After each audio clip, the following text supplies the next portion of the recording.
श्रीमद्भागवत महात्म्य का 5वां अध्याय। धुंधुकारी को प्रेत्योनि की प्राप्ति और उससे उन्द्वार। सूत जी कहते हैं, शौनक जी, पिता के वन चले जाने पर एक दिन धुंधुकारी ने अपनी माता को बहुत पीटा और कहावता, धन कहाँ रखा है? नहीं तो अभी तेरी लुआठी जलती लकड़ी से खबर लूंगा। उसकी इस धमकी से डरकर और पुत्र के उपद्रवों से दुखी होकर वह रात्रि के समय कुएं में जा गिरी और इसी से उसकी मृत्यु हो गई।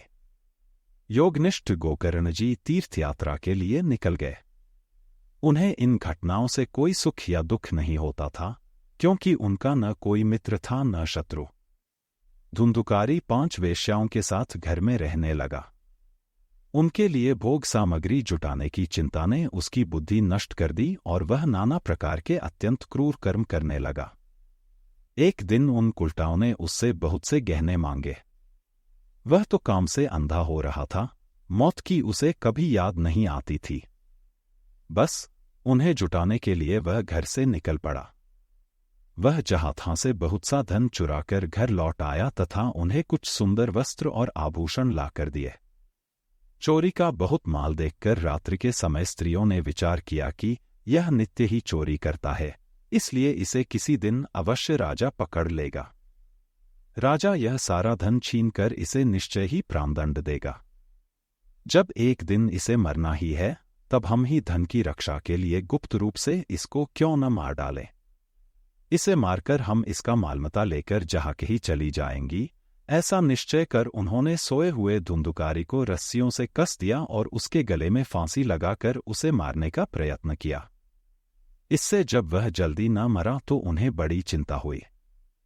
तब उन्होंने उसके मुख पर बहुत से दहकते अंगारे डाले। इससे वह अग्नि की लपटों से बहुत छटपटाकर मर गया।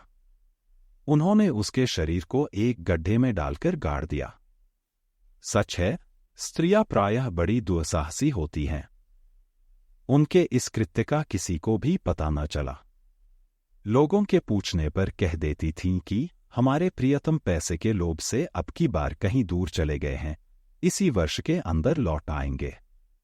बुद्धिमान पुरुष को दुष्टा स्त्रियों का कभी विश्वास न करना चाहिए। जो मूर्ख इनका विश्वास करता है, उसे दुखी होना पड़ता है। इनकी वाणी तो अमृत के समान कामियों के हृदय में रस का संचार करती है, किंतु हृदय छुरे की धार के समान तीक्ष्ण होता है। भला इन स्त्रियों का कौन प्यारा है? वे कुलटाएं धुंधुकारी की सारी संपत्ति समेटकर वहां से चंपत हो गईं। उनके ऐसे न जाने कितने पति थे। और धुंधुकारी अपने कुकर्मों के कारण भयंकर प्रेत हुआ। वह बवंडर के रूप में सर्वदा 10 दिशाओं में भटकता रहता था तथा शीत घाम से संतप्त और भूख प्यास से व्याकुल होने के कारण हाँ दैव चिल्लाता रहता था, परंतु उसे कहीं भी कोई आश्रय न मिला। कुछ काल बीतने पर गोकर्ण ने भी लोगों के मुख से धुंधुकारी की मृत्यु का समाचार सुना। तब उसे अनाथ समझकर उन्होंने उसका गयाजी में श्राद्ध किया और भी जहां जहां वे जाते थे उसका श्राद्ध अवश्य करते थे। इस प्रकार घूमते घूमते गोकर्ण जी अपने नगर में आए और रात्रि के समय दूसरों की दृष्टि से बचकर सोते अपने घर के आंगन में सोने के लिए पहुंचे। वहां अपने भाई को सोया देख आधी रात के समय धुंधुकारी ने अपना बड़ा विकट रूप दिखाया। वह कभी भेड़ा, कभी हाथी, कभी भैंसा, कभी इंद्र और कभी अग्नि का रूप धारण करता। अंत में वह मनुष्य के आकार में प्रकट हुआ। ये विपरीत अवस्थाएं देखकर गोकर्ण ने निश्चय किया कि यह कोई दुर्गति को प्राप्त हुआ जीव है। तब उन्होंने उससे धैर्यपूर्वक पूछा। गोकर्ण ने कहा, तू कौन है? रात्रि के समय ऐसे भयानक रूप क्यों दिखा रहा है? तेरी यह दशा कैसे हुई? हमें बता तो सही, तू प्रेत है, पिशाच है अथवा कोई राक्षस है? सूत जी कहते हैं, गोकर्ण के इस प्रकार पूछने पर वह बार बार जोर जोर से रोने लगा। उसमें बोलने की शक्ति नहीं थी, इसलिए उसने केवल संकेत मात्र किया। तब गोकर्ण ने अंजलि में जल लेकर उसे अभिमंत्रित करके उस पर छिड़का। इससे उसके पापों का कुछ शमन हुआ और वह इस प्रकार कहने लगा। प्रेत बोला, मैं तुम्हारा भाई हूं। मेरा नाम है धुंधुकारी। मैंने अपने ही दोष से अपना ब्राह्मणत्व नष्ट कर दिया। मेरे कुकर्मों की गिनती नहीं की जा सकती। मैं तो महान अज्ञान में चक्कर काट रहा था। इसी से मैंने लोगों की बड़ी हिंसा की। अंत में कुल्टा स्त्रियों ने मुझे तड़पा कर मार डाला। इसी से अब प्रेत्योनि में पड़कर यह दुर्दशा भोग रहा हूं। अब दैववश कर्मफल का उदय होने से मैं केवल वायु भक्षण करके जी रहा हूं। भाई, तुम दया के समुद्र हो, अब किसी प्रकार जल्दी ही मुझे इस योनि से छुड़ाओ। गोकर्ण ने धुंधुकारी की सारी बातें सुनी और तब उससे बोले। गोकर्ण ने कहा, भाई, मुझे इस बात का बड़ा आश्चर्य है। मैंने तुम्हारे लिए विधिपूर्वक गयाजी में पिंडदान किया, फिर भी तुम प्रत्योनि से मुक्त कैसे नहीं हुए? यदि गया श्राद्ध से भी तुम्हारी मुक्ति नहीं हुई, तब इसका और कोई उपाय ही नहीं है। अच्छा, तुम सब बात खोलकर कहो, मुझे अब क्या करना चाहिए? प्रेत ने कहा, मेरी मुक्ति सैकड़ों गया श्राद्ध करने से भी नहीं हो सकती। अब तो तुम इसका कोई और उपाय सोचो। प्रेत की यह बात सुनकर गोकर्ण को बड़ा आश्चर्य हुआ। वे कहने लगे, यदि सैकड़ों गया श्राद्धों से भी तुम्हारी मुक्ति नहीं हो सकती, तब तो तुम्हारी मुक्ति असंभव ही है। अच्छा, अभी तो तुम निर्भय होकर अपने स्थान पर रहो, मैं विचार करके तुम्हारी मुक्ति के लिए कोई दूसरा उपाय करूंगा। गोकर्ण की आज्ञा पाकर धुंधुकारी वहां से अपने स्थान पर चला आया। इधर गोकर्ण ने रात भर विचार किया, तब भी उन्हें कोई उपाय नहीं सूझा। प्रातःकाल उनको आया देख लोग प्रेम से उनसे मिलने आए। तब गोकर्ण ने रात में जो कुछ जिस प्रकार हुआ था, वह सब उन्हें सुना दिया।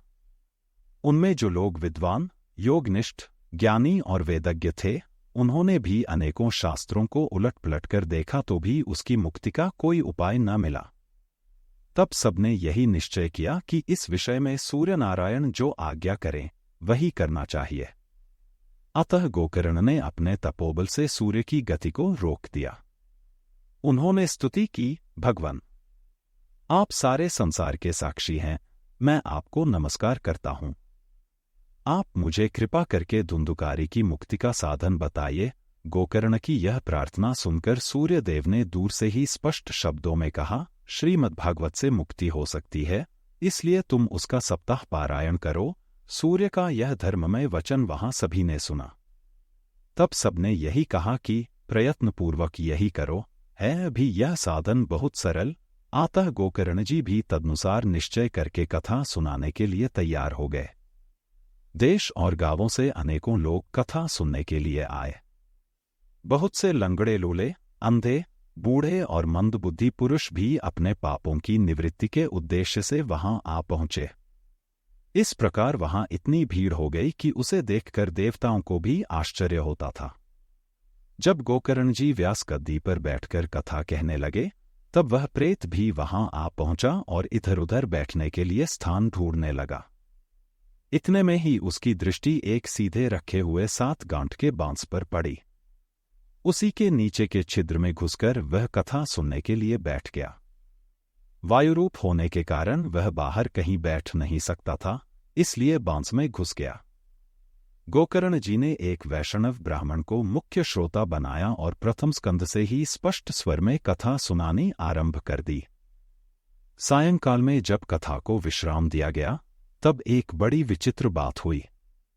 वहां सभासदों के देखते देखते उस बांस की एक गांठ तड़तड़ शब्द करती फट गई। इसी प्रकार दूसरे दिन सायंकाल में दूसरी गांठ फटी और तीसरे दिन उसी समय तीसरी। इस प्रकार 7 दिनों में 7 गांठों को फोड़कर धुंधुकारी 12 स्कंधों के सुनने से पवित्र होकर प्रेत्योनि से मुक्त हो गया और दिव्य रूप धारण करके सबके सामने प्रकट हुआ। उसका मेघ के समान श्याम शरीर पीतांबर और तुलसी की मालाओं से सुशोभित था तथा सिर पर मनोहर मुकुट और कानों में कमनीय कुंडल झिलमिला रहे थे। उसने तुरंत अपने भाई गोकर्ण को प्रणाम करके कहा, भाई, तुमने कृपा करके मुझे प्रेत्योनि की यातनाओं से मुक्त कर दिया। यह प्रेत पीड़ा का नाश करने वाली श्रीमद्भागवत की कथा धन्य है तथा श्री कृष्णचंद्र के धाम की प्राप्ति कराने वाला इसका सप्ताह पारायण भी धन्य है। जब सप्ताह श्रवण का योग लगता है, तब सब पाप थर्रा उठते हैं, कि अब यह भागवत की कथा जल्दी ही हमारा अंत कर देगी। जिस प्रकार आग गीली सूखी छोटी बड़ी सब तरह की लकड़ियों को जला डालती है, उसी प्रकार यह सप्ताह श्रवण मन, वचन और कर्म द्वारा किए हुए नए पुराने छोटे बड़े सभी प्रकार के पापों को भस्म कर देता है। विद्वानों ने देवताओं की सभा में कहा है कि जो लोग इस भारतवर्ष में श्रीमद्भागवत की कथा नहीं सुनते, उनका जन्म वृथा ही है। भला मोहपूर्वक लालन पालन करके यदि इस अनित्य शरीर को हृष्ट पुष्ट और बलवान भी बना लिया तो भी श्रीमद्भागवत की कथा सुने बिना इससे क्या लाभ हुआ। अस्थियां ही इस शरीर के आधार स्तंभ हैं, नस नाड़ी रूप रस्सियों से यह बंधा हुआ है, ऊपर से इस पर मांस और रक्त थोपकर इसे चर्म से मंठ दिया गया है। इसके प्रत्येक अंग में दुर्गंध आती है, क्योंकि है तो यह मलमूत्र का भांड ही। वृद्धावस्था और शोक के कारण यह परिणाम में दुखमय ही है, रोगों का तो घर ही ठहरा। यह निरंतर किसी न किसी कामना से पीड़ित रहता है, कभी इसकी तृप्ति नहीं होती। इसे धारण किए रहना भी एक भार ही है। इसके रोम रोम में दोष भरे हुए हैं और नष्ट होने में इसे एक क्षण भी नहीं लगता। अंत में यदि इसे गाड़ दिया जाता है तो इसके कीड़े बन जाते हैं, कोई पशु खा जाता है तो यह विष्ठा हो जाता है, और अग्नि में जला दिया जाता है तो भस्म की ढेरी हो जाता है। ये तीन ही इसकी गतियां बताई गई हैं। ऐसे अस्थिर शरीर से मनुष्य अविनाशी फल देने वाला काम क्यों नहीं बना लेता। जो अन्न प्रातःकाल पकाया जाता है वह सायंकाल तक बिगड़ जाता है, फिर उसी के रस से पुष्ट हुए शरीर की नित्यता कैसी। इस लोक में सप्ताह श्रवण करने से भगवान की शीघ्र ही प्राप्ति हो सकती है। अतः सब प्रकार के दोषों की निवृत्ति के लिए एकमात्र यही साधन है। 62 जो लोग भागवत की कथा से वंचित हैं, वे तो जल में बुदबुदे और जीवों में मच्छरों के समान केवल मरने के लिए ही पैदा होते हैं। भला जिसके प्रभाव से जड़ और सूखे हुए बांस की गांठें फट सकती हैं, उस भागवत कथा का श्रवण करने से चित्त की गांठों का खुल जाना कौन बड़ी बात है। सप्ताह श्रवण करने से मनुष्य के हृदय की गांठ खुल जाती है, उसके समस्त संशय छिन्न भिन्न हो जाते हैं और सारे कर्म क्षीण हो जाते हैं।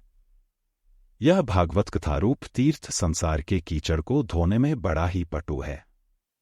विद्वानों का कथन है कि जब यह हृदय में स्थित हो जाता है तब मनुष्य की मुक्ति निश्चित ही समझनी चाहिए।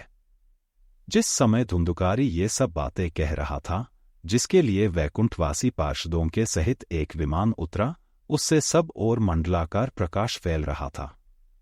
सब लोगों के सामने ही धुंधुकारी उस विमान पर चढ़ गया।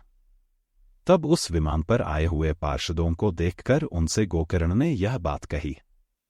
गोकर्ण ने पूछा, भगवान के प्रिय पार्षदों, यहां हमारे अनेकों शुद्ध हृदय श्रोतागण हैं, उन सबके लिए आप लोग एक साथ बहुत से विमान क्यों नहीं लाए? हम देखते हैं कि यहां सभी ने समान रूप से कथा सुनी है, फिर फल में इस प्रकार का भेद क्यों हुआ, यह बताइए। भगवान के सेवकों ने कहा, हे मानद, इस फलभेद का कारण इनके श्रवण का भेद ही है। यह ठीक है कि श्रवण तो सबने समान रूप से ही किया है, किंतु इसके जैसा मनन नहीं किया। इसी से एक साथ भजन करने पर भी उसके फल में भेद रहा। इस प्रेत ने 7 दिनों तक निराहार रहकर श्रवण किया था तथा सुने हुए विषय का स्थिर चित्त से यह खूब मनन निधिध्यासन भी करता रहता था। जो ज्ञान दृढ़ नहीं होता वह व्यर्थ हो जाता है। इसी प्रकार ध्यान न देने से श्रवण का, संदेह से मंत्र का और चित्त के इधर उधर भटकते रहने से जप का भी कोई फल नहीं होता।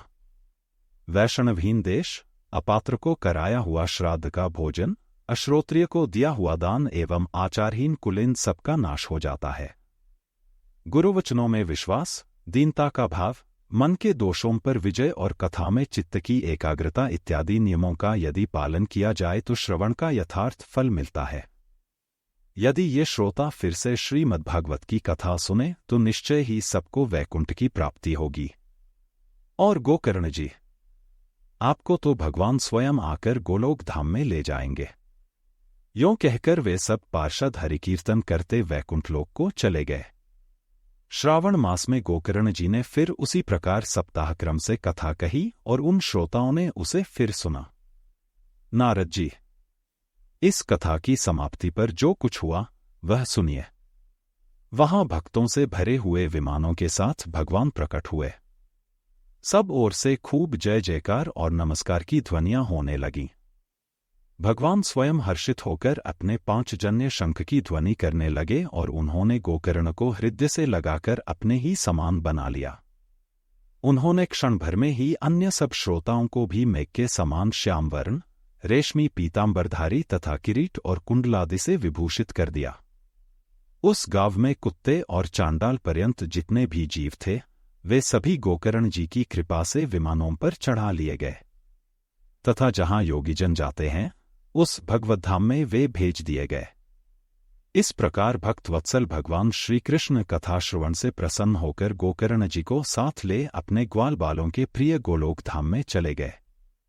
पूर्व काल में जैसे अयोध्यावासी भगवान श्री राम के साथ साकेत धाम सिधारे थे, उसी प्रकार भगवान श्री कृष्ण उन सबको योगी दुर्लभ गोलोक धाम को ले गए, जिस लोक में सूर्य, चंद्रमा और सिद्धों की भी कभी गति नहीं हो सकती। उसमें वे श्रीमद्भागवत श्रवण करने से चले गए। नारद जी, सप्ताह यज्ञ के द्वारा कथा श्रवण करने से जैसा उज्ज्वल फल संचित होता है, उसके विषय में हम आपसे क्या कहें। अजी, जिन्होंने अपने कर्णपुट से गोकर्ण जी की कथा के एक अक्षर का भी पान किया था, वे फिर माता के गर्भ में नहीं आए। जिस गति को लोग वायु, जल या पत्ते खाकर शरीर सुखाने से, बहुत काल तक घोर तपस्या करने से और योगाभ्यास से भी नहीं पा सकते, उसे वे सप्ताह श्रवण से सहज में ही प्राप्त कर लेते हैं। इस परम पवित्र इतिहास का पाठ चित्रकूट पर विराजमान मुनीश्वर शांडिल्य भी ब्रह्मानंद में मग्न होकर करते रहते हैं। यह कथा बड़ी ही पवित्र है। एक बार के श्रवण से ही समस्त पाप राशि को भस्म कर देती है। यदि इसका श्राद्ध के समय पाठ किया जाए तो इससे पितृगण को बड़ी तृप्ति होती है और नित्य पाठ करने से मोक्ष की प्राप्ति होती है। 5वां अध्याय समाप्त। शेष चर्चा श्रीमद्भागवत महात्म्य के अगले अध्याय में करेंगे। धन्यवाद। अगर आपको वीडियो पसंद आए तो हमारे YouTube चैनल को सब्सक्राइब और वीडियो को लाइक और कमेंट करें।